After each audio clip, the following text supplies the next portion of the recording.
सुंदरवन के जंगल में कालू कौवा और गोरी कौवी रहा करते थे। बारिश आने वाली थी और कालू कौवा भोजन इकट्ठा कर रहा था। एक दिन जब कालू सोकर उठा तो उसने देखा कि गोरी कौवी उसके जमा किए हुए भोजन को खा रही थी। गोरी, यह क्या है? सारा सारा दिन मैं मेहनत करके भोजन लाता हूँ ताकि बारिश के वक्त में हमें भोजन इकट्ठा ना करना पड़े, और तुम हो कि इसे खा रही हो। थोड़ा सब्र करो, भोजन अभी खा जाओगी तो बारिश के वक्त हम क्या खाएंगे? क्या करूं कालू जी, भूख इतनी ज़्यादा लगी है। तुम्हें तो पता है मुझे भूख बर्दाश्त नहीं, इसलिए मैंने यह खाना खा लिया है। गोरी, अब तो आसमान में काले बादल भी छा गए हैं, शायद तेज बारिश होगी। अब मैं कहाँ से भोजन लेकर आऊं?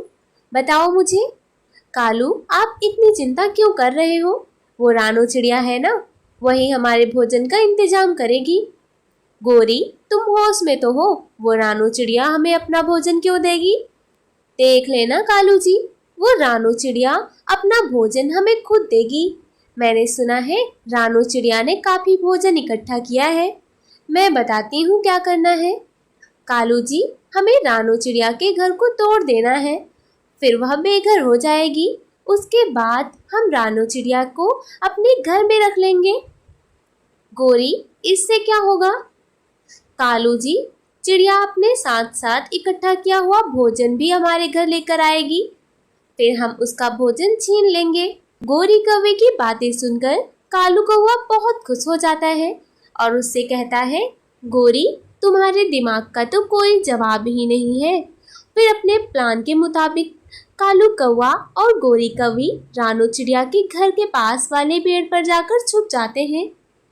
रानो चिड़िया अपनी बेटी के साथ बाहर आती है। गुड़िया बेटी, हमने भोजन तो कर लिया है, अब चलो चलें नदी से पानी पी कर आते हैं। बारिश के आने से पहले हमें घर भी तो लौटना है।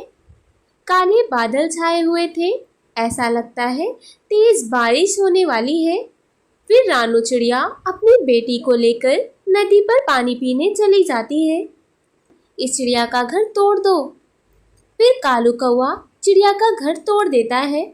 थोड़ी देर बाद रानो चिड़िया नदी से पानी पीकर वापस लौटती है तो अपना घर टूटा हुआ देखकर रोने लगती है। हमारा घर कैसे टूट गया? अभी तो ठीक था, इतना तेज तूफान भी नहीं आया। अब हम क्या करेंगे? बारिश भी बहुत तेज हो रही है। तभी गोरी कौवी और कालू कौवा भी वहां आ जाते हैं और वो दोनों अपना नाटक शुरू कर देते हैं। अरे चिड़िया बहन, ये सब क्या हुआ? आप कहाँ रहेंगी? और बारिश भी इतनी तेज हो रही है, आपका घर कैसे टूट गया? रानो बहन, गोरी ठीक कह रही है, इतनी जल्दी आपका नया घर भी तो नहीं बन सकता। ऐसा करो, तुम अपनी बेटी को साथ लेकर हमारे घर चलो। ज़्यादा मत सोचो, देखो तुम्हारा भोजन भी भीग रहा है। मेरे घर में तुम और तुम्हारी बेटी आराम से रह सकेंगे। रानो चिड़िया को गोरी और कालू की बात सही लगी। वो अपना इकट्ठा किया हुआ भोजन लेकर उसके घर आ गई।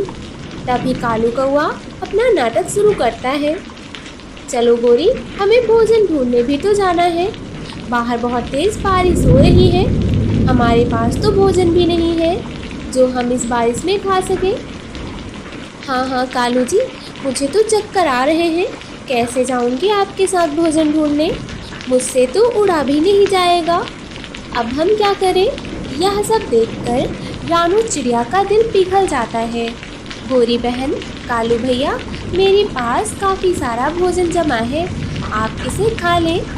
आपने भी तो मेरी मदद की है, उसके बदले मैं आपके लिए इतना ही तो कर सकती हूँ।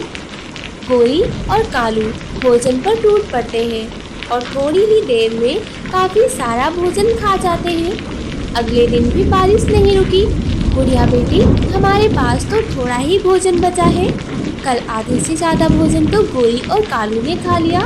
अभी बारिश थोड़ी धीमी है, मैं अभी कुछ भोजन लेकर आती हूँ, फिर आराम से बैठकर हम दोनों एक साथ भोजन करेंगे। रानो चिड़िया चली जाती है, तभी वहाँ गोरी कौवी आ जाती है। अरे ओ चिड़िया की बच्ची, तेरी माँ कहाँ गई? मम्मा भोजन लेने गई हैं। यह सुनकर गोरी झपटकर रानू चिड़िया के बचे हुए भोजन को खा जाती है। तभी रानू चिड़िया खाली हाथ लौटकर घर आती है। ये क्या गोरी बहन, आपने तो सारा भोजन ही खा लिया, अब मैं और मेरी बच्ची क्या खाएंगे? तेज बारिश में कहीं से भोजन भी नहीं मिला। अरे वाह चिड़िया, नेकी का तो जमाना ही नहीं रहा। हमने तुम्हें अपने घर में जगह दी है, यह क्या कम है? अगर हमने थोड़ा भोजन खा लिया तो इसमें सुनाने लग गई हो। चलो उठाओ अपनी बेटी को और निकलो यहाँ से। गोरी बहन, आप ये क्या कह रही हैं? इतनी तेज़ बारिश में मैं कहाँ जाऊँगी अपनी बेटी को लेकर? तुम कहीं भी जाओ, मुझसे क्या? तुम दोनों की वजह से हमें रात को अच्छी नींद भी नहीं आई। हमें तो अकेले रहने की आदत है। फिर रानू चिड़िया बारिश में अपनी बेटी को लेकर वहाँ से चली जाती है। उसे एक जगह पर सूखी घास का मजबूत घर बना हुआ दिखाई देता है। गुड़िया बेटी, यह घर हमारे रहने के लिए ठीक होगा। फिर रानू चिड़िया उस घर में रहने लगती है। अचानक तेजी से आवाज़ के साथ बिजली कड़कती है, जो गोरी और कालू कौवे के घर पर गिर जाती है, जिसकी वजह से उनके घर में आग लग जाती है और वह दोनों बारिश में बेघर हो जाते हैं। रानू चिड़िया अपनी बेटी के साथ खुशी खुशी उस सूखी घास के घर में रहने लग जाते हैं।